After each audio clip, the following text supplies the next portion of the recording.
Bonjour et bienvenue à tous dans cette nouvelle vidéo. Ici Angélique d'Invest in French. Je vais commencer cette vidéo par vous dire un énorme merci. Merci pour votre support et votre présence. Je ne sais pas si tout le monde a pu voir mon dernier message, mais le 10 septembre dernier, j'ai eu la confirmation que j'avais atteint les quotas requis par YouTube et que ma chaîne allait dès à présent être monétisée et générer de l'argent. Je ne pensais pas que ça aurait pu être possible cette année, mais si, et ça, c'est grâce à vous. Donc merci, merci et encore merci. Maintenant, retournons à nos moutons et dans cette vidéo de l'épisode numéro 11, comme dans toutes les précédentes de cette série de vidéos sur mon portefeuille boursier et son évolution mois après mois, je vais vous parler de mes achats effectués, de ma vente aussi, ainsi que des dividendes que j'ai reçus durant les mois de juillet et d'août 2021. Comme d'habitude, je vais utiliser mon tableur sur Google Sheet, donc pour ceux qui ne sont pas familiers avec, allez jeter un œil à la vidéo faite sur le sujet, ainsi que sur celle avec les dernières mises à jour du document. Je vous mets les liens de ces vidéos dans la description de celle-ci. Avant d'aller plus loin, n'oubliez pas de liker cette vidéo, de vous abonner à la chaîne si ce n'est pas encore fait, mais aussi de cliquer sur la petite cloche pour être averti des prochaines vidéos que je mettrai en ligne. Si vous voulez, vous pouvez aussi laisser un petit commentaire sous cette vidéo. Merci d'avance. Et maintenant, allons voir les résultats de ces 2 derniers mois. Commençons par les achats, comme d'habitude. Par compagnie pour les achats multiples et ensuite par ordre chronologique pour les achats unitaires. J'ai tout d'abord acheté des actions de Choice Properties, symbole chp.un.to. Le 12 juillet, 10 actions au prix de 14,55 $, soit un total de 145,50 $. Le 19 juillet, 10 actions au prix de 14,69, soit un total de 146,90 $. Le 21 juillet, 10 actions au prix de 14,69, soit un total de 146,90 $. Le 11 août, 10 actions au prix de 14,64, soit un total de 146,40 $. Ça me fait donc désormais un total de 110 actions au prix unitaire de 13,40 $. Ensuite, j'ai acheté des actions de Plaza Retail, symbole plz.un.to. Le 21 juillet, 20 actions au prix de 4,55 $, soit un total de 91 $. Le 6 août, 10 actions au prix de 4,45, soit un total de 44,50 $. Le 17 août, 20 actions au prix de 4,54, soit un total de 90,80 $. Le 23 août, 20 actions au prix de 4,50, soit un total de 90 $. Ça me fait donc désormais un total de 290 actions au prix unitaire de 3,93 $. J'ai acheté aussi des actions de Smart Center, symbole sru.un.to. Le 5 août, 10 actions au prix de 29,95 $, soit un total de 299,50 $. Le 17 août, 10 actions au prix de 30,42, soit un total de 304,20 $. Ça me fait donc désormais un total de 90 actions au prix unitaire de 27,76 $. J'ai aussi acheté des actions de Fortis, symbole fts.to. Le 17 août, 6 actions au prix de 58,37 $, soit un total de 350,22 $. Le 20 août, 6 actions au prix de 57,65, soit un total de 345,90 $. Le 26 août, 3 actions au prix de 57,50, soit un total de 172,50 $. Et le 27 août, 5 actions au prix de 57,40, soit un total de 287 $. Ça me fait donc désormais un total de 20 actions au prix unitaire de 57,78 $. En août, j'ai aussi commencé une position sur la compagnie Pembina, symbole ppl.to. Le 6 août, 10 actions au prix de 40,95 $, soit un total de 409,50 $. Le 10 août, 5 actions au prix de 40,40, soit un total de 202 $. Le 16 août, 5 actions au prix de 40,34, soit un total de 201,70 $. Et le 19 août, 10 actions au prix de 40,10, soit un total de 401 $. Ça me fait donc désormais un total de 30 actions au prix unitaire de 40,47 $.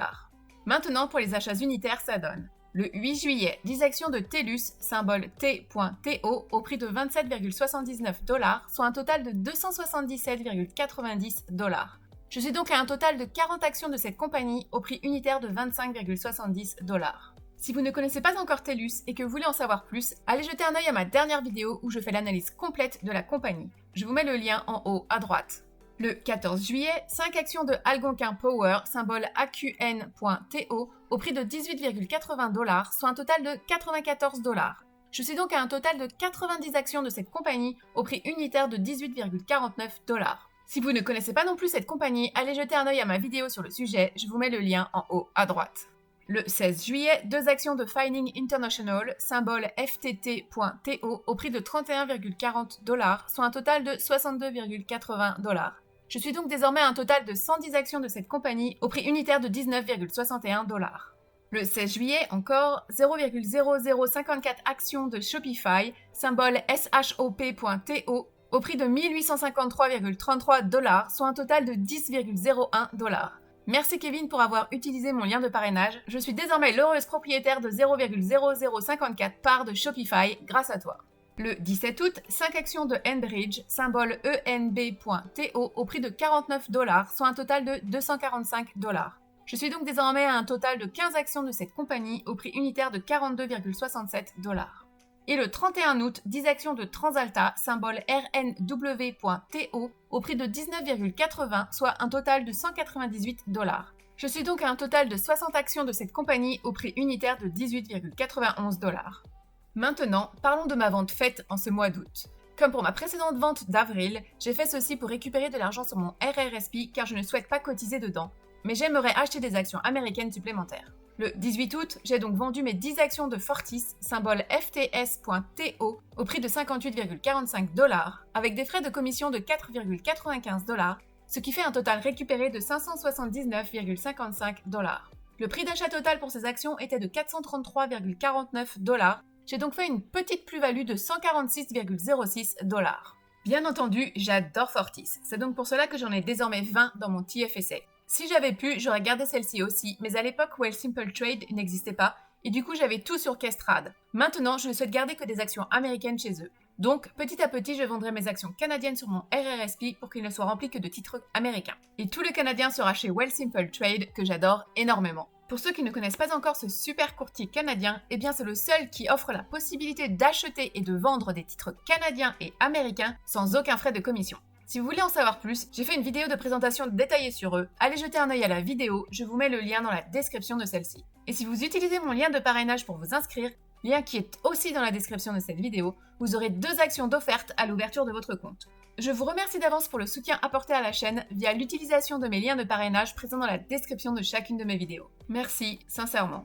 Par rapport à la nouvelle fonctionnalité de Wealthsimple Trade apparue il y a presque 3 mois, qui est les fractions d'actions, comme je l'avais prédit dans ma dernière vidéo de récap de mon portfolio, le nombre de titres disponibles à l'achat en fractions a en effet augmenté et la liste est désormais assez longue. Vous pouvez la retrouver sur cette page, je vous mets le lien dans la description de la vidéo. On peut voir que pour les compagnies canadiennes, la liste s'est vraiment bien allongée. On a désormais des noms comme Alimentation Couche-Tard, Bank of Nova Scotia, Bell, Canadian Tire, Dollarama, Fortis, Granite REIT, Metro, etc.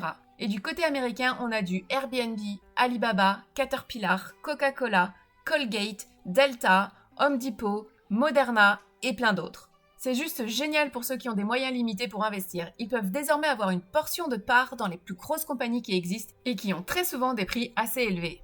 Maintenant, regardons les dividendes que j'ai reçus en utilisant mon tableau Google Sheet. Dans mon TFSA, en juillet, j'ai reçu 10,20 de Chartwell, 18,32 de Algonquin Power, 5,13 de Plaza Retail, 1,40 de Savaria, 36 de Bank of Nova Scotia, 11,75 de Canadian Natural Resources, 4,63 de l'ETF VDY, 4,32 de Choice Properties, 3,92 de Transalta, 9,49 de TELUS, 10,79 de Smart Center, 0,26 d'Alimentation Couche-Tard et 0,75 de Granite.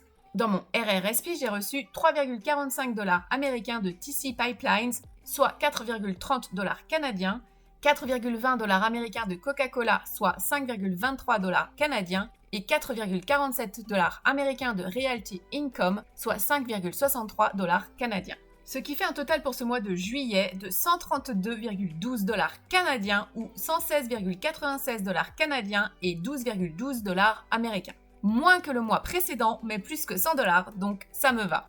En août, dans mon TFSA, j'ai reçu 10,20 de Chartwell, 5,60 de Plaza Retail, 1,40 de Savaria, 2,66 de l'ETF VDY, 6,17 de Choice Properties, 3,92 de Transalta, 10,79 de Smart Center et 0,75 de Granite. Dans mon RRSP pour mes actions américaines, j'ai reçu 5,72 $ américains de AT&T, soit 7,15 $ canadiens et 4,47 $ américains de Realty Income, soit 5,59 $ canadiens. Pour ce mois d'août, je suis donc à un total de 54,24 $ canadiens ou 41,49 $ canadiens et 10,19 $ américains. Dans mon mois faible de ces combinaisons de 2 mois, j'ai enfin dépassé la barre des 50 $. C'est mieux, mais il y a encore du boulot pour atteindre les 100 $. J'espère que les achats effectués en août donneront de bons résultats pour le mois le plus faible de la prochaine vidéo. Verdict dans 2 mois. Passons maintenant à la comparaison de la valeur totale de mon portefeuille boursier entre le mois de juin et les mois de juillet et d'août. Pour rappel, au mois de juin, la valeur totale de mes investissements boursiers était de 35 931,84 $. Pour le mois de juillet 2021, mon TFSA avait une valeur de 30 017,85 $ et mon RRSP avait une valeur de 7 479,28 $, ce qui donne un total de 37 497,13 $. Pour le mois d'août 2021, mon TFSA avait une valeur de 38 555,39 $ et mon RRSP avait une valeur de 7 558,36 $, ce qui fait donc un total de 46 113,75 $. Ça nous donne donc une augmentation finale de 10 181,91 $ entre juin et août. Mais sachant que j'ai déposé 9 500 $ de cash sur les 2 mois, donc la valeur de mon portefeuille a augmenté de 681,91 $. Très légère augmentation, mais je prends quand même. Et surtout, j'achète plus, car ça veut dire que le marché canadien a ralenti sa progression ou même baissé dans certaines industries. Je voulais aussi rajouter ici, pour que vous ne vous posiez pas trop de questions, et non, je n'ai pas braqué une banque. J'ai investi plus d'argent que d'habitude au mois d'août car mon adorable chien, qui se prénomme Naelia, m'a fait 5 magnifiques chiots au mois de juin dernier qui m'ont rapporté un peu d'argent de poche et beaucoup d'amour sur les 3 derniers mois. Comme vous pouvez le voir, j'étais une femme très occupée ces derniers temps. Entre mon travail, mes chiens, mes investissements, la visite de mes parents et les vidéos, les journées n'étaient pas assez longues. Je n'ai désormais plus de chiots et mes parents sont rentrés en France, donc me reste plus que mon travail, mes recherches pour mes futurs investissements et les vidéos. Je devrais donc mieux m'en sortir, enfin, espérons. Et voilà, c'est fini pour cette nouvelle vidéo de la série de récap de mon portefeuille boursier. J'ai franchi le cap des 40 000 $ pour la valeur de mes investissements, vais-je réussir à dépasser les 50 000 $ d'ici la fin de l'année? Verdict d'ici quelques mois. Si vous vous inspirez de mon portefeuille boursier pour commencer votre journée dans la bourse, surtout n'oubliez pas de faire vos propres recherches avant et de n'investir que dans ce que vous comprenez et que vous respectez. Merci à tous de votre fidélité, n'oubliez pas de liker cette vidéo, de vous abonner à la chaîne et de commenter. Merci encore et à bientôt.